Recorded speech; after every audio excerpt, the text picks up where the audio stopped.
4 மணி நேரத்துக்கு முன்னாடி என்ன சாப்பிட்டேன்னு கேட்டாலே மறந்து போகிற ஆள் நான். என்கிட்ட வந்து 4 வருஷத்துக்கு முன்னாடி ஒரு டிஷ்ஷு செஞ்சேன், அதே போல் எனக்கு செஞ்சு தான் சொல்லி செய்கிறாரு. இந்த நைட் டின்னருக்கு சப்பாத்தி மட்டும் தான் போடுறதாவே plan.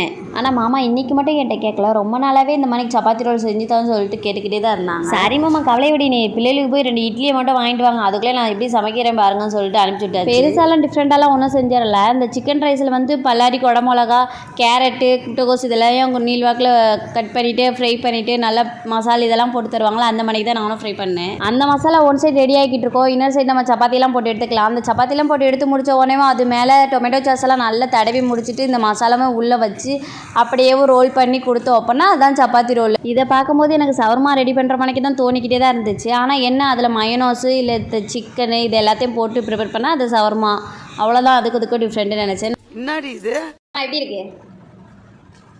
Veg shawarma super. Veg shawarma மணிக்கு இருக்கா? Super super, thank you.